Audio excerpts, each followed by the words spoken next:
Hey guys, Jason here. Welcome back to the channel. Today I'm going to talk about Stephen King. And I know I talk about Stephen King a lot, but what I want to do today is I want to just give you guys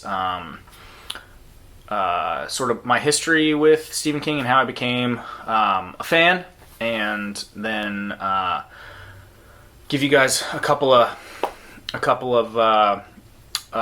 suggestions on where to start if you are interested in reading some Stephen King. People ask me that a lot when they find out that I'm a Stephen King fan. They say, "Oh, I've never read any Stephen King. What should I read first?" And it really depends a lot on the kind of reader you are and what you're looking for. So anyway, I'll give you a few suggestions that'll kind of touch all the bases, I think. So where did I start? When I was in 7th or maybe 8th grade, so I was probably 13 years old, I borrowed a copy of the Bachman books from my friend Jacob. I actually still have the copy, so I never gave it back. That's why I borrowed it. And I just started reading, and I read Rage, and then I read The Long Walk. I didn't really like Rage. I did like The Long Walk quite a bit. And then I read the first part of Roadwork, and I think I just got bored with it. And if you've read that book, you'll kind of understand a 13-year-old. It's really not a great book by any means, but it's certainly not going to grab the attention of a 13-year-old boy. So, anyway, I never finished it. I just kind of didn't read that much back then, especially Stephen King. I didn't read another Stephen King novel until I was probably 19. I was out of high school. It was my first year in college, and I read The Shining. And I really enjoyed it. It was a great book. I've since read that book at least one other time, maybe a couple more. But anyway, enjoyed the book. It was a classic. I think it's probably Stephen King's most popular book, or at least at the time it was. Maybe it has probably maybe overtaken it with the popularity of the new movies and stuff like that. But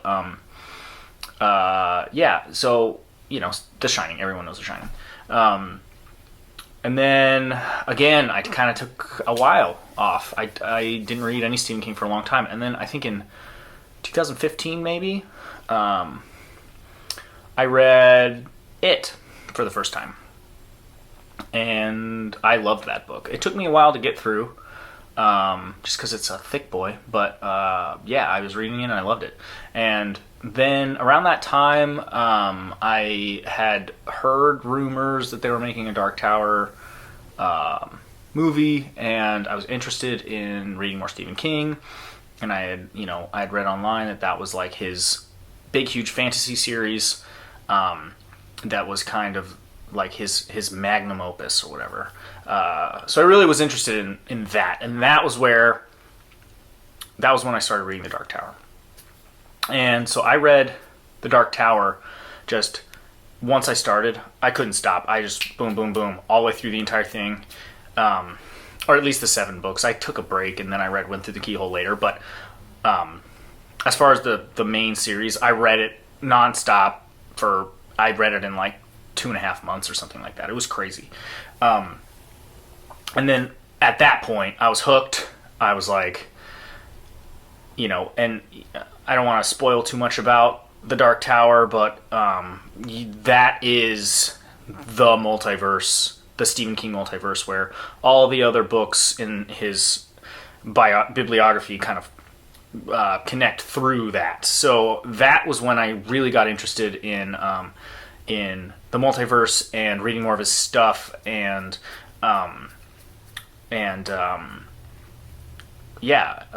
trying to find where all these connections go.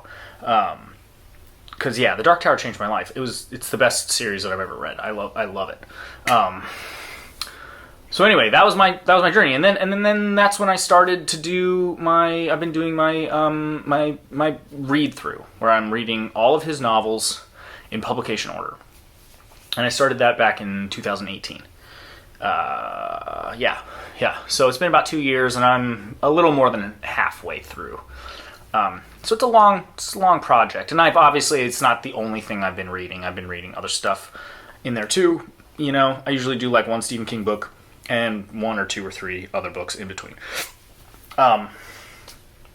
So anyway, that's how I got started reading Stephen King, and I mean, whatever, everyone's kind of got their own journey, but I don't think that that's necessarily the best way if you're interested in getting into Stephen King. You certainly, I don't think you should start with The Dark Tower, because that's a big thing to kind of break off. And there's also some stuff, there's a few books that I think you should read before you read The Dark Tower, just because if you don't, then some of the context will be lost. Again, I don't want to get too into that because it's kind of spoilery, but when I get into my Dark Tower series, when we start talking about those books a little bit more in depth, I'll explain what I'm talking about. But or if you want to know, you can just Google like Dark Tower expanded reading list, and it'll include all of those other novels and things that tie in directly to the Dark Tower that you're going to want to read before you read that. Anywho, without further ado, here are my 5 recommendations on where to start with Stephen King. Now, if you want to read, if you don't want to miss any of those connections that I was talking about, if you want to get it all from beginning to end, I do recommend. It's a huge commitment. Like I said, it's been over 2 years, and I'm a little over halfway.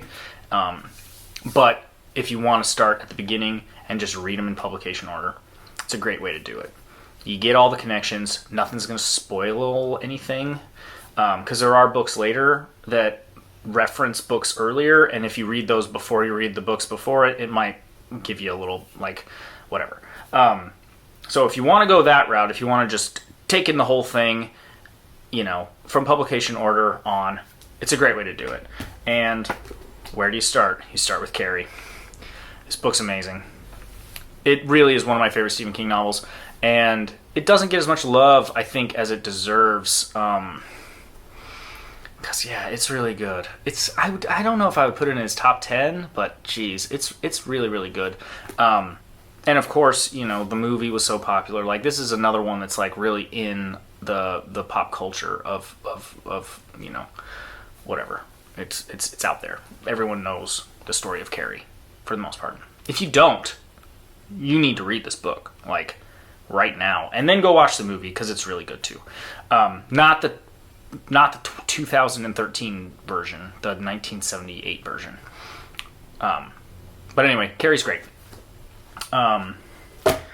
Another one that's kind of in the zeitgeist really heavily, that I think pretty much everyone knows what it's about, at least to some degree, is The Shining.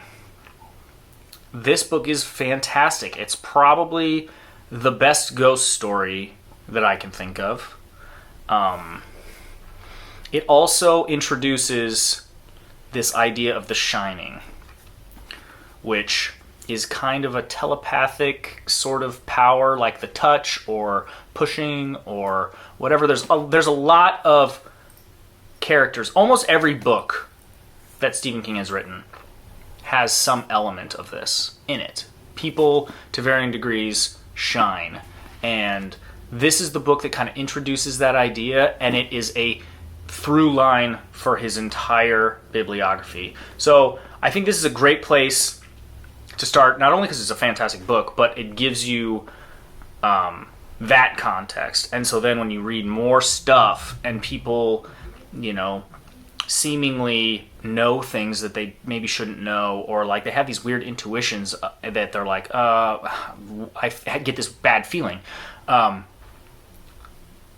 think there are no coincidences, and I think Stephen King has made that clear, that when that stuff happens in his other stories, they're getting a little bit of that, a little bit of the shine going on. So yeah, The Shining, it's really, really good. And like I said, it connects to like a lot of his other stories. The third book on this list is, gosh, it's just one of my favorites. And it's one of the scariest Stephen King novels that I've read. Probably the scariest Stephen King novel that I've read, because there's very little supernatural stuff in this. The monsters are people, and the real scary stuff is the real stuff that could happen to anybody, and that is Misery, right? This is another one that had a really popular movie in the 90s, and the movie is fantastic, but if you haven't seen the movie, you should read the book first. If you have seen the movie, you should still read the book, because there are quite a few differences. God, it's just horrifying. Like, this story of just being helpless but also being totally dependent on this horrible person that, like, is a psychopath. And the reason this is so scary is, like I said, this could literally happen to anybody. Some crazy person decides to keep you in their house. I don't know. I mean, there's people like Annie Wilkes out there, and that's the scariest part, is the human element to this. There's no supernatural stuff. It's just straight up people being shitty to each other. And it's so good. So, Misery, I highly recommend it. Now the next one is a novella collection, and this one I would recommend for people who maybe don't like horror that much, because Stephen King gets he has this reputation of being a horror novel, I think, because initially, his first 5 or 6 novels were pretty much all horror, and then his most famous novels are pretty much all horror. But he's written a lot of stuff that's not really horror. And this is an example of that. These are, this is different seasons. And it's 4 little novellas. They're like 150 pages each or something. That are much more like literary, very like, I cried a number of times. I cried when I read. So Shawshank Redemption is in this. The Body, which is the story that Stand By Me is based on, that movie. So if you've seen either of those, they're both in here. And then the other one, which I'd say is probably the most horror leaning, is Apt Pupil, which had a movie, which I haven't seen. But that one's about Nazis and stuff. And then the last one is called The Breathing Method, which, in my opinion, was the least good. It was sort of interesting. It was the first example I can think of of this thing that Stephen King does a lot, where it's a story within a story within a story, where there's like a person telling a story within the tape, like, you know what I mean? So, and he does that a bunch of times throughout his bibliography, where he'll have layered things like that. And so, yeah, as the first example of that, that's kind of cool. But no, I mean, the real stories that shine here are The Body and The Shawshank Redemption, both fantastic. And like I said, less horror-y. So if you're not really into horror, but you want to still maybe read some Stephen King, this is a great place to start. And then the last book that I'm going to recommend. This is the one where if you want to just get all of Stephen King's craziness at the height, and just everything like that. Like, this book, I think, encapsulates what makes King so awesome, better than any single novel that I've read, and that is It. Stephen King's It is a masterpiece.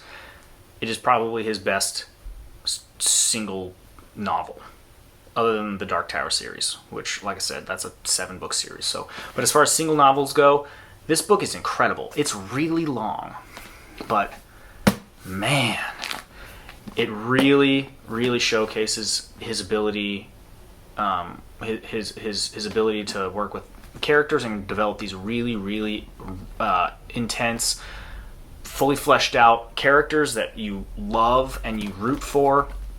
There's also characters like the bad guys that he develops that you hate, but you totally understand them, and so it just makes them that much more like memorable and awesome. It's a coming of age tale, and that's another thing that he does amazingly well. Like always when he writes about children, he's just so good at that.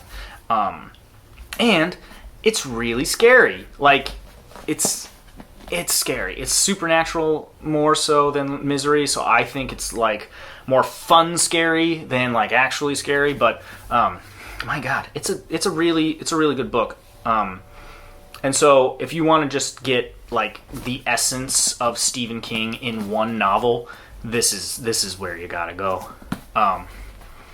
So anyway, that's all I got. Those were the 5 recommendations, and yeah, like of how you could maybe start your Stephen King journey towards the tower. And yeah, and if you like this stuff, if you start to read Stephen King and you're like, man, this guy's awesome, read The Dark Tower, because it is so good. And yeah, there will be more discussion around The Dark Tower coming, and also, you know, I'll link up my Stephen King reading project videos up there. You can check those out. But yeah, that's it. Like and subscribe if you want notifications for when all this other stuff is going to start coming out, and I will keep you guys posted. So thanks for watching, and I will see you guys next time. Peace.